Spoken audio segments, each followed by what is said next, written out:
با مقصد تامین نمودن نفوذ بیشتری سنت‌های فرهنگی و ارزش‌های مردمی و باز هم استوار گرداندن پایه‌های دولتداری ملی با تجاوز پرزیدنت مملکت قانون درباره تنظیم عنعنه و جشن و مراسم‌ها در جمهوری تاجیکستان قبول گردید که این سند در سمت به نظام و ترتیب درآوردن مراسم و جشن‌های ملی و دینی نقش برجسته گذاشت. قبول قانون جمهوری تاجیکستان درباره تنظیم عنعنه و جشن و مراسم‌ها در جمهوری تاجیکستان با اصلاحات جدی اجتماعی در کشور آغاز بخشید. طلبات قانون مذکور از جانب ساکنان شهر و دهات حصار که طبیعتاً با چنین اصلاحات آماده بودند دستگیری همه طرفه یافته در افکار و آیین زندگی آنها تحولات تازه به میان آورد.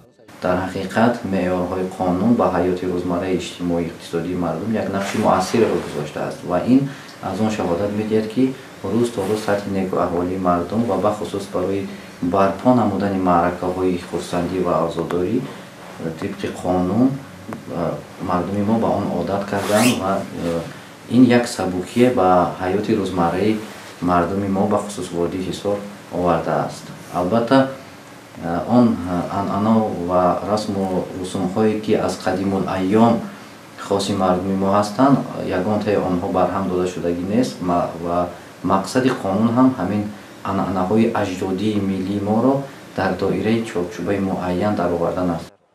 گرچنده در برگزاری توی معرکه‌ها مردم از صرف و خراجات بیهوده خودداری می‌نمایند ولی هستند حالت‌هایی که باعث ویران شدن بندهای علیحده قانون می‌گردد. از طرف بخش نسبت چنین شهروندان چگونه چاره‌ها اندیشیده شده است؟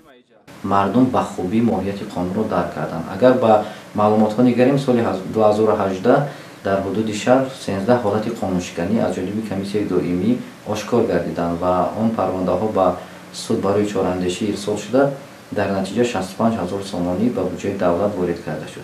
البته باز هم با براه ماندن کارهای فهماندهی و از جانب کمیسیون‌ها گزارندن واخوری مشورت‌ها امروزها یک تمایلی کم به نظر رسیدن قانونشکنی از جانب مردم دیده شده است. تا قبول قانون بودند شهروندانی که از سنت‌های مردمی و ملی سوء استفاده نموده آنها را چون واسطه خودنمایی، شهرت پرستی، به دست آوردن آبرو و حتی مرتبه و مقام استفاده می نمودند. گرچنده چنین خودنمایی و اسرافکاری ها امروز کم به نظر می رسد ولی در راه رسیدن به هدف نهایی راهبریت عالی کشور که تامین زندگی شایسته می باشد باید هر یک فرد وطن دوست در راه تطبیق این قانون ملی سهمگذار باشد. گزارش صاحب نور عبدالرسول فیروز میرزویف از شهر حصار برای برنامه اطلاعاتی نوید.